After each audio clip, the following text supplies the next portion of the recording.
sommes mardi 19 novembre 2019. Bonjour, bonsoir chers fidèles de la télévision Renaissance et bienvenue à ce journal dont voici les principaux titres. Près de 70 militaires de l'armée burundaise sont portés disparus. C'était à l'issue d'une attaque d'hommes armés contre la position de Marura dans la réserve naturelle de la Kibira dans la nuit de ce dimanche. Pas de répit pour les réfugiés burundais vivant en Tanzanie. Ce samedi, ceux du camp de Nyarugusu se sont vus répéter qu'ils doivent rentrer de gré tant qu'il est encore temps. Le 18 novembre, le monde célèbre la semaine dédiée à l'entrepreneuriat mondial. Au Burundi, l'association Burundi Business Incubator, BBIN, a organisé des activités dans ce cadre. Vous allez le suivre dans ce journal. Et enfin, les châtiments corporels parfois mortels infligés aux élèves, c'est le sujet que nous propose aujourd'hui le mini-magazine en fin de journal. Les détails de ce journal dans un instant. Encore une fois, bienvenue à ce journal. Les 4 reporters et leurs chauffeurs du journal Iwachu connaîtront leur sort ce mercredi. Ils ont comparu devant la chambre d'appel du tribunal de grande instance de Nahangwa lundi, cette fois-ci avec leurs avocats. La chambre se prononce mercredi sur la suite leur réservée. C'était la 2e fois que cette chambre auditionnait l'équipe du groupe de presse Iwachu. Ce 19 novembre est le 29e jour d'incarcération. Kamikaze Christine, Ndirubusa Agnès, Mozenzi Terence, Hadelimana Égide et Massabarakidze Adolphe ont été arrêtés le 22 octobre alors qu'ils se rendaient à Musigati où se déroulaient des affrontements entre des groupes rebelles et les forces de l'ordre. Ils sont poursuivis pour atteinte à la sécurité intérieure de l'État. Ils sont toujours incarcérés à la prison centrale de Bubanza. Et page sécurité, pour continuer notre journal, près de 70 hommes de l'armée burundaise sont portés disparus. C'est à l'issue d'une attaque d'hommes armés dans la nuit de dimanche contre la position militaire de Marura dans la réserve naturelle de la Kibira du côté de la province de Kayanza. La position était composée de plus de 100 soldats. Selon des informations émanant de l'état-major général de l'armée burundaise, le major Ngomila Kiza qui dirigeait cette position a été tué. Franck Kaze pour plus de détails. Les informations proviennent plus précisément du bataillon 412 qui faisait face aux assaillants. Selon ces sources, le groupe fait de 115 militaires a été complètement décimé. Selon un des rescapés, seuls 5 militaires ont pu sortir indemnes de la réserve. L'homme de terrain s'est aussi dit horrifié par les mensonges des officiers, surtout ceux du CNDD-FDD, dans le but d'éviter de donner des indemnités de guerre. Ainsi, d'après lui, il propage des informations selon lesquelles les attaques sont perpétrées par des étrangers. Mais le même militaire confirme que ce sont des groupes rebelles burundais qui les combattent. D'autres informations précisent que la position de Marura était composée au total de 112 hommes. Au moment de l'attaque, 20 étaient en congé, 15 sont rentrés sains et saufs, 8 ont été blessés, tandis que 69 ont été portés disparus. Des informations de l'état-major général de l'armée affirment que le major Ngomila Kiza Révérien, surnommé Musogoto qui dirigeait la position, a été retrouvé mort. Le ministère des Forces de défense nationale a sorti lundi un communiqué selon lequel les assaillants venaient du Rwanda et y sont retournés après l'attaque. Mais le secrétaire d'État rwandais aux affaires étrangères, Olivier Nduhungirehe, a démenti toute implication du Rwanda dans cette attaque. Le malheur des Burundais réfugiés en Tanzanie continue. Les autorités tanzaniennes persistent et signent. Elles ont encore répété ce samedi aux réfugiés burundais résidant dans le camp de Nyarugusu qu'ils doivent rentrer de gré ou de force au Burundi. Selon le commissaire de la police en charge des réfugiés qui était en visite ce samedi dans le camp, il y a la paix au Burundi. Plus de précisions avec Darlene Irakodze. Après le rapatriement du mois d'octobre d'environ 500 réfugiés burundais des camps de Nduta et de Mutendeli, la sensibilisation persiste. Maintenant, c'est le tour des réfugiés burundais du camp de Nyarugusu. Le commissaire en charge des réfugiés en Tanzanie, en s'adressant à ces réfugiés le samedi dernier lors de sa visite, il a dit qu'il ne comprenait pas pourquoi les réfugiés ne veulent pas rentrer au Burundi alors qu'il n'y a plus d'insécurité. Il leur a annoncé qu'ils devraient rentrer maintenant avant que la force ne soit utilisée. Il a rajouté que s'ils ne rentrent pas aujourd'hui, le jour viendra où ces réfugiés regretteront d'avoir raté cette occasion.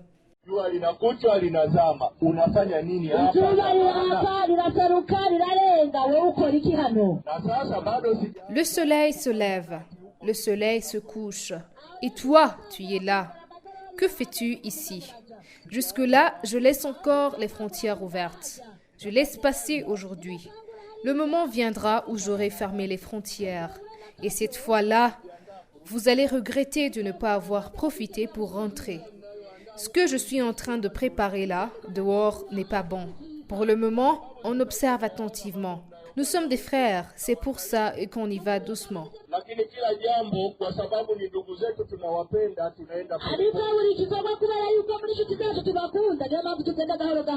En ce moment-là, l'administrateur de la commune Kasulu, qui avait accompagné ce commissaire, a demandé aux réfugiés de crier haut et fort en disant que la paix règne au Burundi, mais les réfugiés ont préféré de rester silencieux. Je voulais vous demander ceci. Si vous m'avez bien compris, tous ensemble, disons que la paix règne au Burundi. Si vous refusez, c'est que vous ne voulez pas. Pour ma part, si quelqu'un garde le silence, je considère qu'il a bien compris, parce que si vous ne voulez pas la paix, que voulez-vous d'autre? Selon certains réfugiés qui se sont entretenus avec la télévision Renaissance, ils qualifient ce langage de menace et regrettent qu'aucun représentant du HCR se soit présenté dans cette réunion. Ces mesures intempestives prises par le gouvernement tanzanien et ces langages de menace violent les dispositions de conventions internationales qui protègent les réfugiés. Ce sont les propos de Maître Janvier Bigirimana, expert en droit. Pour le cas de la Tanzanie, c'est déplorable d'autant plus que plusieurs forats où les questions de droits humains ont été évoquées.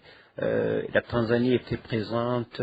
Nous pouvons signaler le cas de la dernière session de septembre 2019 tenue à Genève du Conseil des droits de l'homme, où la commission d'enquête sur le Burundi a présenté son rapport, un rapport accablant par rapport à la situation des droits de l'homme au Burundi, et cela est une preuve que la Tanzanie ne saurait ignorer ce qui se fait au Burundi, et surtout qu'à cette époque la Tanzanie avait salué les conclusions de la commission d'enquête tout en demandant que la communauté internationale puisse financer la gestion des réfugiés qui se retrouvent en Tanzanie, une demande qui avait été considérée comme légitime, mais ce qui est totalement illégitime et illégal, c'est de pouvoir les refouler ou expulser les réfugiés burundais en Tanzanie.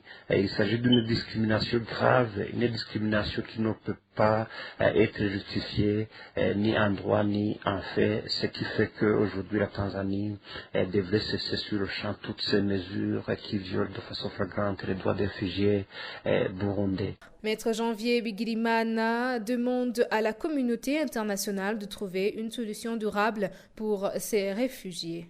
Merci Darlene Irakodze. Le gouvernement du Burundi s'est engagé à faire de notre pays une plate tournante des affaires en Afrique centrale et de l'Est. C'est dans ce cadre que l'association Burundi Business Incubator, BBIN, a organisé une semaine de l'entrepreneuriat mondial. Jean-Marie Nyoki-Indi, ministre du Commerce, félicite l'association BBIN pour les activités qu'elle a organisées.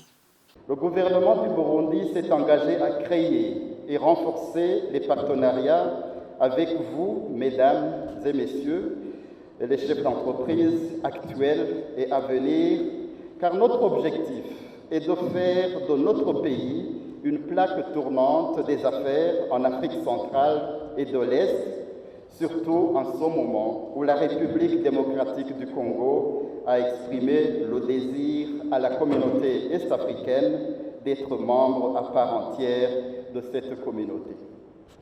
Les entreprises qui naissent grâce aux appuis techniques de BBIN se révèlent être les partenaires idéaux dans la création d'emplois et la lutte contre la pauvreté. Distingués invités, mesdames et messieurs, je ne saurais terminer mon propos sans exprimer mes encouragements à tous les partenaires nationaux de BBIN dans l'organisation de cet événement d'envergure mondiale. C'est sur ces mots de remerciement et d'encouragement que je déclare ouverte la Semaine mondiale de l'entrepreneuriat, dont l'objectif est de promouvoir l'entrepreneuriat comme facteur clé du développement durable et inclusif. Le commissaire des Affaires étrangères a présenté le bilan des réalisations faites en 2019. Ils ont procédé à la consolidation de la coopération bilatérale avec les partenaires du Burundi ainsi que le renforcement de la communication diplomatique. Cette déclaration est de Niwigira Ezekiel, ministre des Affaires étrangères, ce lundi. Il signale aussi que ce ministère a participé dans des réunions statutaires aux organisations sous-régionales et internationales. Suivez. Cette présentation s'articulera sur 4 principaux points, à savoir, premièrement, le renforcement de la coopération bilatérale et multilatérale avec nos partenaires. Deuxièmement, le renforcement de la communication diplomatique. Troisièmement, la consolidation du partenariat stratégique avec la diaspora burundaise. Et enfin, la poursuite des activités dites de routine par l'administration centrale, dans le but de renforcer davantage la coopération entre le Burundi et ses partenaires bilatéraux et multilatéraux. Le ministère des Affaires étrangères a participé aux réunions statutaires, aux conférences des organisations sous-régionales, régionales et internationales. À titre d'exemple, je citerai la participation à la 74e session ordinaire de l'Assemblée générale des Nations unies qui s'est tenue du 24 au 30 septembre 2019 à New York. La participation à la 63e conférence générale internationale de l'énergie atomique qui s'est tenue du 14 au 20 septembre 2019 à Vienne, en Autriche. La participation à la 7e conférence internationale de Tokyo sur le développement de l'Afrique, TICAD 7, qui a eu lieu du 27 au 30 août 2019 à Tokyo, au Japon. Nous continuons notre journal avec la page Sport. Il y a encore de l'espoir pour l'équipe nationale Intamba Murugamba de participer dans la compétition africaine de football CAN en 2021, comme il leur reste encore 5 matchs à jouer, disait l'entraîneur des Hirondelles Olivier Alain Nyungeko lors d'une conférence de presse ce lundi dans l'attente du match contre le Maroc de ce mardi. Et les Lions de l'Atlas remportent la victoire contre les Hirondelles avec 3-0. Et pour clore ce journal, c'est le moment de suivre le mini-magazine Au cœur de la société, produit et diffusé en synergie par les radios RPA, Inzamba et la télévision Renaissance. Aujourd'hui, ce mini-magazine parle du châtiment corporel qui persiste dans le milieu scolaire, alors que le ministère de l'Éducation l'avait interdit. À la présentation, Parfait Moudasigane. Au cœur de la société. Au cœur de la société est une émission de tous les samedis, préparée en synergie par les radios Inzamba, Agatekakawe, Radio RPA, Ijuya Wanyagihugu, ainsi que la radio-télévision Renaissance. Certains enseignants continuent d'infliger des châtiments corporels aux élèves, malgré qu'en 2017, le ministère burundais de l'Éducation les interdit. Une élève a succombé à Bujumbura après des coups de bâton lui infligés par son enseignante. Est-il possible que les éducateurs se conviennent sur les punitions à donner sans toutefois torturer les enfants? Vous trouverez quelques propositions de solutions dans notre mini-magazine de ce 16 novembre 2019. Parfum Dasigana est à la présentation. Bienvenue.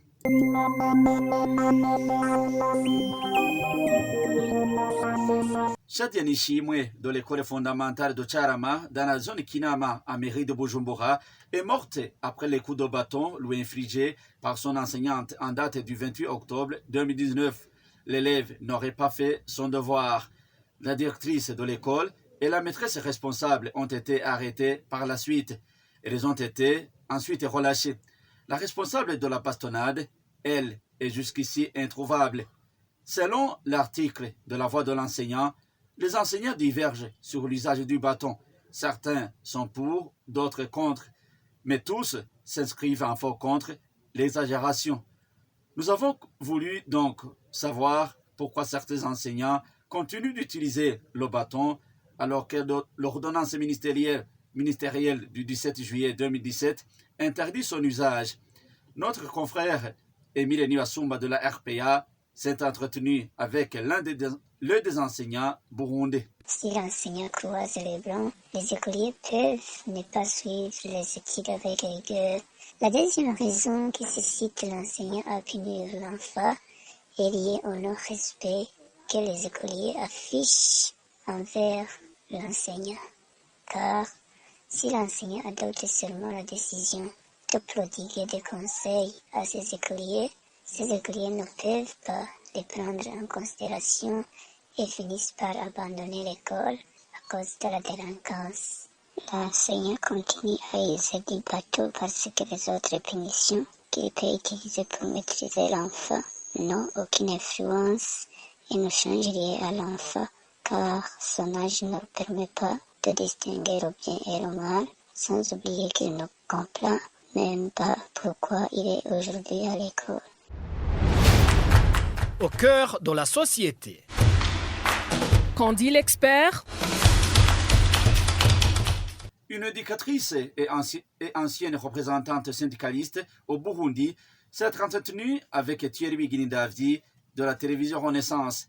Eulalie Niwizi cite des exemples de sanctions appropriées. Les sanctions qui ne blessent pas l'enfant, les sanctions qui construisent, les sanctions qui n'humilient pas l'enfant. Ce sont des sanctions qui protègent la dignité de l'enfant. Ce sont des sanctions qui ne blessent pas l'enfant au niveau moral et au niveau physique. Ce sont des sanctions qui réparent et qui permettent à l'enfant de changer, de s'amender, de ne plus se comporter d'une manière non acceptable à l'école, une manière qui montre que l'enfant a dépassé ses limites et qu'il perturbe la vie de la classe, la vie de l'école. Il y en a qui éduquent par un simple regard, un clin d'œil. Et ce clin d'œil peut corriger l'enfant, mais aussi ça dépend de celui qui fait ce clin d'œil, mais aussi de la mine de son enseignant. Les sanctions qui sont appelées comme des sanctions non violentes, c'est souvent la mise en quarantaine en classe. Alors que les autres regardent l'enseignant, regardent le tableau, regardent les autres interagir, l'enfant est mis dans un coin, que souvent on appelle une prison de la classe. S'il est dans ce coin-là, il ne participe pas au cours, il est frustré, oui, mais il doit savoir que s'il commet des fautes en classe, il doit être sanctionné. L'isolement ou la quarantaine en classe a souvent contribué à corriger un bon nombre d'élèves perturbateurs dans la classe. L'éducatrice explique également qu'il est important que les responsables du secteur de l'éducation et les parents s'entendent sur des sanctions qui ne perturbent pas la vie scolaire. Il y a d'abord besoin de parler des sanctions qui sont convenables à travers un dialogue entre les éducateurs de l'école et la famille. Et c'est le ministère ayant en charge l'éducation, le ministère ayant en charge les droits de la personne humaine, la jeunesse et les droits de l'enfant, qui devrait faciliter cette rencontre afin qu'il puisse être élaboré un éventail de sanctions acceptables, admissibles à l'école, même à la maison. Parce qu'il y a des enfants qui sont touchés à l'école, qui échouent parce qu'à la maison, ils ne sont pas considérés comme des enfants, ils sont mal sanctionnés, ils sont torturés. Même si souvent l'usage du bâton n'est pas cité parmi les causes de l'abandon scolaire, certaines sources affirment qu'un bon nombre d'élèves finissent par fuir l'école suite à cette pratique. Et c'est par ici que nous mettons un point final à ce mini-magazine de ce 16 novembre 2019. Parfum Nasigana était la présentation. Au revoir. C'était l'émission Au cœur de la société. Merci à Parfait Modasigana et c'est par ici que s'achève notre journal. Merci à toute l'équipe de production et à vous tous qui l'avez suivi. Au revoir.